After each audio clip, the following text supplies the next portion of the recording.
Hey, how's it going? It's Gray from Akazashi's Tea House Home in Japan. I hope you're good. I hope you're Genki.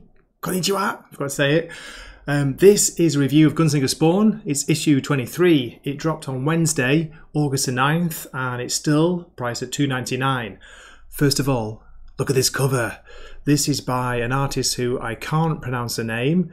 It looks like it's either Feed or Fede Mele. I don't know the artist, but I love this cover. It's very atmospheric, very cool. How awesome does Gunslinger look on this cover? Yeah. So this is written by Todd McFarlane, as usual. It's got art by Brett Booth. And yeah, he's still on the title. Can you believe it? 23 issues in, and he's still killing it.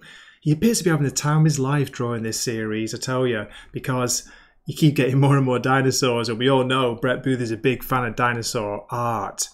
Anyway, it's a decent issue. It's not mind-blowing, but it's pretty good. What we get in this is we get some cool backstory on Dakota, who she is, the lady with the cool cowboy hats and the pet dinosaurs. We also get a little bit of Taylor in here, riding one of those huge T-Rexes, and we get some daddy-daughter dynamic between Clown and Dakota. So it's interesting. One thing I've noticed though, a few people have pointed out, and it's been coming through the last few issues. It's Todd McFarlane's writing style, his kind of narration. Does a lot of narration in the boxes. I'm not talking about the dialogue. I'm talking about, you know, the boxes where it tells you what's going on, and that's pretty much it. He's kind of narrating what's happening in the images a lot of the time, and it is getting more and more noticeable. But I don't mind the style, but a few people have pointed out saying, I'm not sure about that. But anyway, it's just a minor nitpick.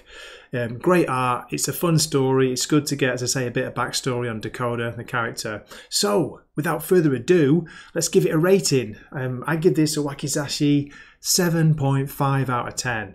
Okay, and let's get on with the story summary. Okay, so I won't spoil the end. Don't worry. I'm just going to give you a look into about half of the book. So please keep watching. Here we go. At the end of last issue, we saw Clown throw Dakota into his deep, dark black pit. And here we see her falling down. We get a recap from Todd McFarlane. He's talking about what's been happening in King Spawn, issues 23 and 24. Clown was trying to convince Spawn to help him intercept Cogliostro, but it didn't work, so he decided to get Spawn's attention another way. How? Kill Gunslinger Spawn. Then he was going to give Spawn a second chance to join him in his quest against Cogliostro, or Sin. Then we see Clown looking down at the edge of the pit, grinning. But he doesn't see a whip, or the edge of a whip come flying up. It wraps around his neck and then, whip, pulls him down after her. I really like these progression of panels here. You see him falling into the darkness, getting smaller and more insignificant. Meanwhile, back at the surface, Clown's minions are freaking out. Look at them. Then we catch up with Javi, with Gunslinger Spawn. He's impaled on one of Violator's horns. Violator knocks him free and then sends the clowns, the clown's minions, for the attack. Kill the hell Spawn! The mini clowns surround him and one goes for Javi. Gunslinger does what he does best. He draws his gun and blows a hole through the mini clown. We see green guts and blood splattering the page. And then we're hit with this huge, impressive double page spread by Brett Booth. Look at that. You just know. I mean, we keep talking about it, don't we? How much he loves drawing dinosaurs. Look at this page. It's crazy. It's Tyler. Is it Tyler? I want to say Tyler or Taylor. It's Taylor riding on the back of a huge dinosaur. We see what appears to be Violator grabbing part of the dead dinosaur, one that was already killed, and throwing it at Taylor, knocking him off the new dinosaur. The huge T-Rex and Violator go head to head. Christ, says Taylor. Look at that. If you look at the bottom panel, one of the little clowns is like biting his calf. Ouch. Then we switch scenes to the black pit. We see Clown falling, about to hit the ground. Dakota has a nice, soft landing like a cat, but Clown smacks down. Looks like he hits it with his face. McFarlane says Dakota takes satisfaction from Clown's painful whimper. Don't forget, Clown's Dakota's dad. We're told the walls are smooth, but there appears to be a small crack in one of the walls. There's a light, a sliver of light coming through it. Dakota puts her hand there, and when she makes contact, her whole body lights up. But apparently the effect of her touch has triggered the crack to begin to seal. Oh my god, are they going to be stuck down there? We're told that Clown realised that this is the deep, dark black pit where Cogliostro was imprisoned before he turned into Sin.